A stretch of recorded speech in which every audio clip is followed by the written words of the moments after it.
ચાલો આગળ આપણે પેલા દાખલામાં z નું મહત્તમ મૂલ્ય શોધ્યું, પણ આ દાખલામાં આપણે z નું ન્યૂનતમ મૂલ્ય શોધવાનું છે. તો આગળની રીત પ્રમાણે દાખલો ગણવાનો થશે.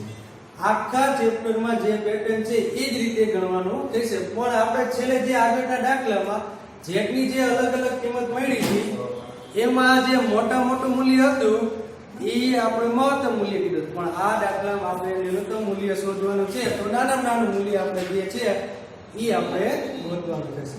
ચાલો સૌપ્રથમ સમીકરણ આપ્યા છે તો એને દર્શાવવા માટે પહેલા બે બિંદુ આપણે લઈએ. તો એકવાર x બરાબર 0 અને એકવાર y બરાબર 0 મૂકશું. જો y બરાબર 0 મૂકીએ આપણે તો x બરાબર થશે 8 અને x બરાબર 0 મૂકીએ તો 2y બરાબર થશે 8, તેથી y બરાબર થશે 4. તે જ રીતે બીજું સમીકરણ 3x 2y less than or equal to 5.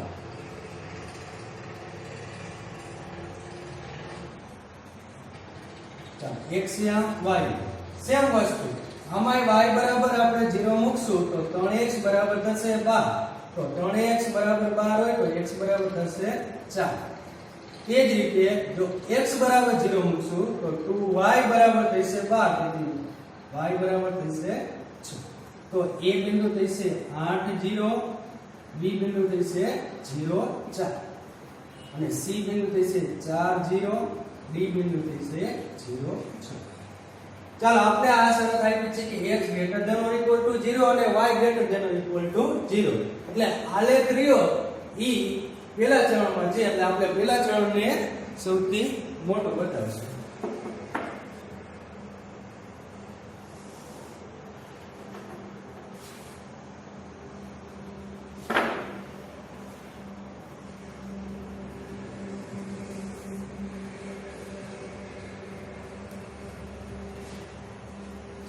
આ થશે આપણો x અક્ષ, ના આવશે y અક્ષ. ચાલો હવે સંખ્યા લખી નાખીએ તો અહીંયા આવશે 1 2 3 4 5 6 7. અહીંયા x છે મોટો 8 છે એટલે 8 લઈ જવું પડશે. એ જ રીતે y અક્ષ 1 2 4.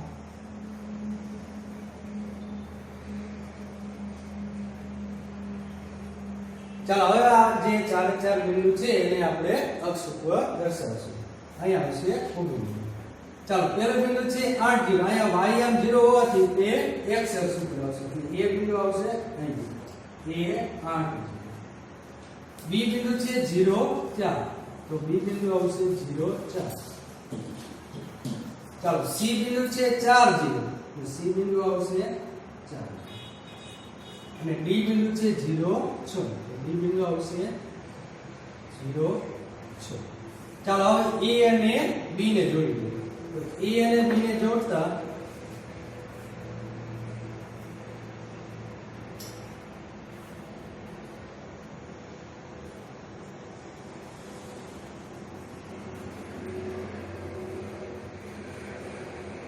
આ જે સમીકરણ છે એનું નામ લઈએ. f + 2y = 8. એ જ રીતે બિંદુ C અને D ને જોડીએ.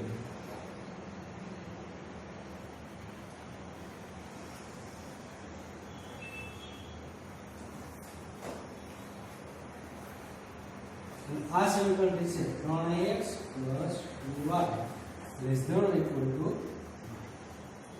ચાલો હવે બધા સમીકરણ આ દર્શાવી દીધા. તો હવે શક્ય ઉકેલનો પ્રદેશ નક્કી કરશું. હવે પ્રદેશ નક્કી કરવા માટે અસમતા આપણે કામ લાગશે. હવે આ આપને ખબર છે કે x ≥ 0 અને y ≥ 0 હોવાથી આલેખ રહ્યો એ પ્રથમ ચરણમાં છે.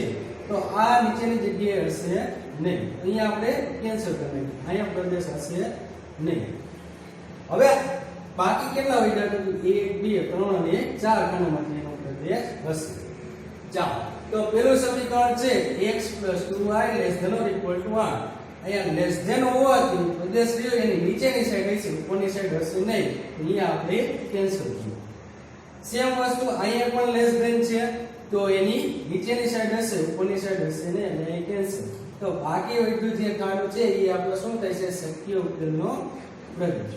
તો આ આપણે સરળતા ખાતર આપણે આ રીતે સોલ્વ કર્યા હતા. પ્રદેશ મેળવો કે વધારે સમીકરણ હોય તો કેવી રીતે પ્રદેશ મેળવો એના માટેની આ રીત હતી, જેથી કરીને પ્રદેશ સરળતાથી મળી શકે. તો આપણે જે પ્રદેશ મેળવ્યો છે એને આપણે દર્શાવીએ. ચાલો, આ જે મેળવ્યો એ આપણો થશે શક્ય ઉકેલનો પ્રદેશ. ચાલો, એના હવે શિરોબિંદુ નક્કી કરવા પડશે. તો એક શિરોબિંદુ તો બી છે, અહીંયા છે ઉગમ બિંદુ 0 0 અને સી બિંદુ 4 અને એક શિરોબિંદુ અહીંયા છે જેના યામ આપણે pxy કહીએ. તેથી આપેલ શરતોને આધીન શક્ય ઉકેલ પ્રદેશના શિરોબિંદુઓ ક્યાં ક્યાં રહેશે? તો કે પહેલું આવશે બી 0 4, ત્યાર પછી ઉગમ બિંદુ અને આપણે O વડે દર્શાવીએ. તો O 0 0, ત્યાર પછી સી 4 0 અને આવશે પી. ચાલો, એના યામ આપણે x રાખીએ. તો આપણે ત્રણ શિરોબિંદુના યામ ખબર છે પણ એક શિરોબિંદુના યામ ખબર નથી, તો એ આપણે મેળવીએ. તો બિંદુ P માટે ચાલો, બિંદુ P રહ્યું એ રેખા આ અને આ બંને ઉપર આવેલી હોવાથી એ બેનો આપણે જો ઉકેલ ગણ મેળવી લે એટલે છેદ ગણ એટલે P મળી જશે. ચાલો, તો આ સમીકરણ અને આ સમીકરણ આપણે ઉકેલ મેળવવા માટે લોકની રીતનો ઉપયોગ કરી તો બેના વાયામ ના સહગુણક સરખા હોવાથી બેની ડાયરેક્ટ બાદબાકી કરી નાખીએ એટલે આપણે વાયામ નીકળી જશે. x + 2y બરાબર 8. ચાલો, બાદબાકી કરીએ એટલે નિશાની ચેન્જ થઈ જશે. ચાલો, 2y 2y કેન્સલ. 3 માંથી 1 જાય એટલે 2x અને 12 માંથી 8 જાય એટલે 4. તેથી x બરાબર કેટલા આવશે? 2. હવે કોઈ એક સમીકરણમાં આપણે કિંમત મૂકી દઈએ તો હવે x + 2y બરાબર 8 છે. તો x ની જગ્યાએ આવશે 2, 2y ના 2y અને 8 ના 8. તેથી 2y બરાબર કેટલા આવશે? 6. તેથી y બરાબર આવશે 3. તો p ના યામ શું થશે? તો કે આમ p ના યામ થશે x યામ 2 થશે, y યામ 3. તો હવે બધા શિરોબિંદુ મળી ગયા. તો હવે આપણે જે વેધુલક્ષી વિધેય છે z એમાં આપણે 1/1 બધા શિરોબિંદુ મૂકી દઈએ એટલે આપણે જે નાનામાં નાની કિંમત મળશે એ આપણા z ની ન્યૂનતમ કિંમત મળશે. તો એના માટે હવે એક બાજુ આપણે બિંદુ લખી નાખીએ અને એક બાજુ વિધેયનું સમીકરણ. ચાલો, પહેલું બિંદુ આવશે b. એના યામ છે 0 4. કિંમત મૂકી આપો તો z બરાબર આવશે -3. ચાલો, x થશે 0 + 4 કૌંસમાં y યામ કેટલો છે 4. તો ટોટલ આ થશે 0 જોકે 100. એ રીતે બીજું બિંદુ છે ઉગમ બિંદુ 0 0.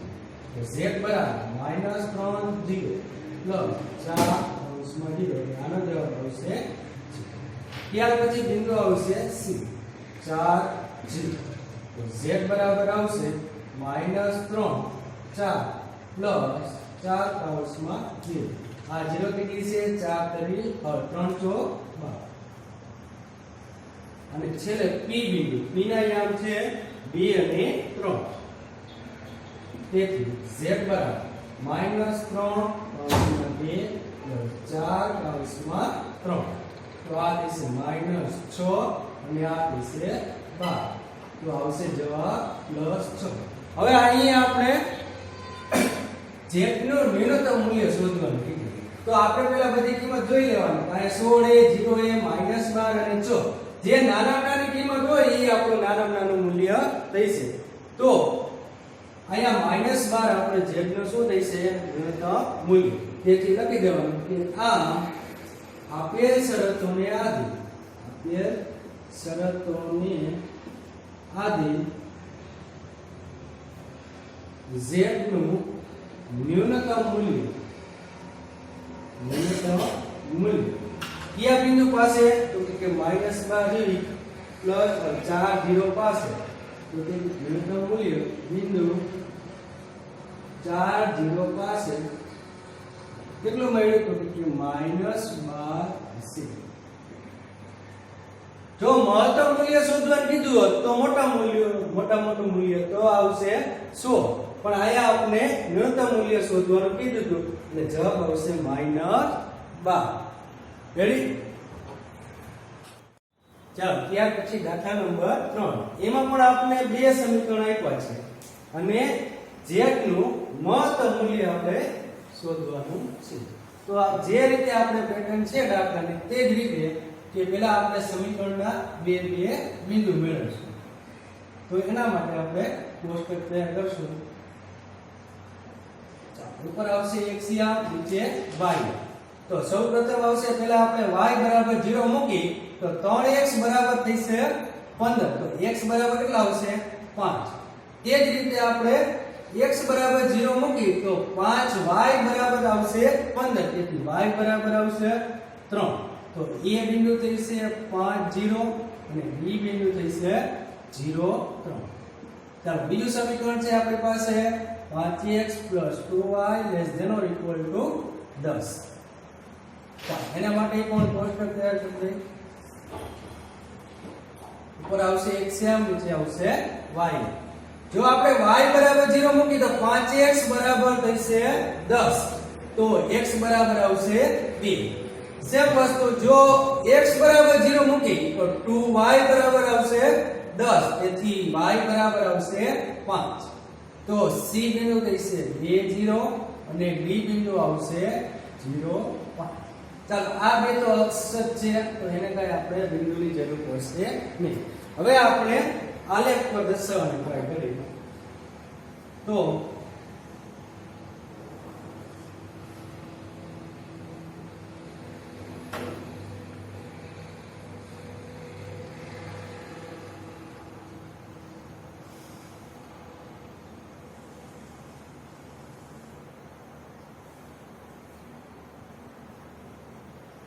ચાલો આ આપણે થશે x અક્ષ આ આપણે થશે y અક્ષ અને આ હશે ઉર્ધ્વ ચાલો સંખ્યા આપણે મોટામાં મોટી x અક્ષ ઉપર 5 છે અને y અક્ષ ઉપર 5 તો થોડુંક આલે મોટો દોરો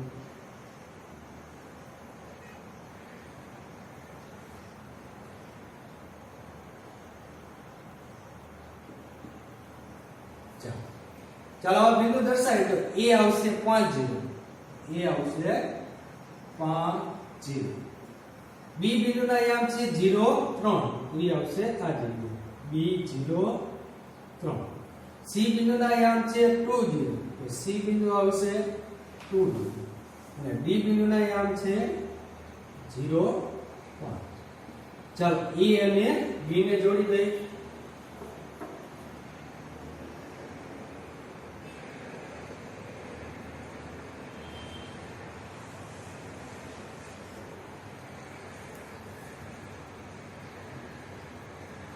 તે જ રીતે c અને d ને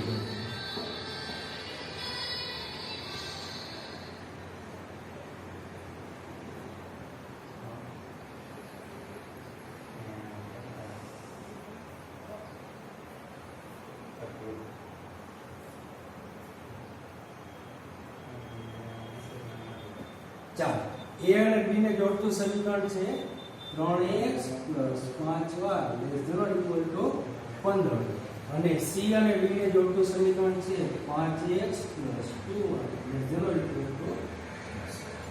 હવે સમીકરણને આપણે રેખા સ્વરૂપે દર્શાવ્યું ત્યાર પછી અસમતાને આધારે એનો પ્રદેશ નક્કી કરશું તો આ બે શરતના આધારે આપણે કહી શકાય કે પ્રદેશ રહ્યો એ પહેલા ચરણમાં હશે એટલે બાકી એકી જગ્યાએ હશે નહીં તો અહીંયા આપણે કેન્સલ કરીએ ચાલો પાછા આપણે કેટલા ખાના વિચાર કરીએ 1 2 3 અને 4 હવે પહેલી આપણે આ સમીકરણનો વિચાર કરી તો અહીંયા less than or equal to હતું પ્રદેશ નીચેની સાઈડ હશે ઉપરની સાઈડ હશે નહીં આ બે જગ્યાએ હશે નહીં તે જ રીતે આમાં પણ less than or equal to છે તો આ રેખાની આ સાઈડ હશે ઉપરની સાઈડ હશે નહીં તેથી આપણો પ્રદેશ આ જ રીતે છે. તો શક્ય ઉકેલનો પ્રદેશ જે મેળવ્યો એને આપણે દર્શાવી દઈએ.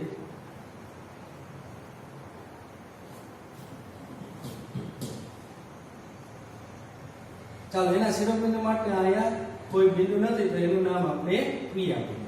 આ આપણે મળ્યો શક્ય ઉકેલનો પ્રદેશ. ચાલો એના શિરોબિંદુ એક B આવશે, એક ઉગમ બિંદુ, એક C અને એક P. તેથી આપેલ શરતોને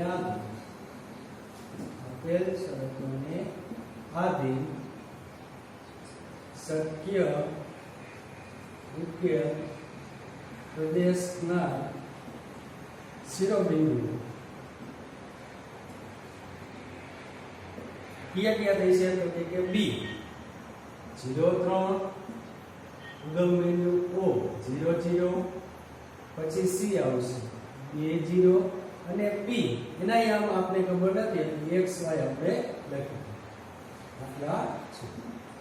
ચાલો હવે ત્રણ શિરોબિંદુના યામ આપણે ખબર છે પણ P ના યામ આપણે ખબર નથી તો એને આપણે પહેલા યામ મેળવીએ. તો P ના યામ બિંદુ P માટે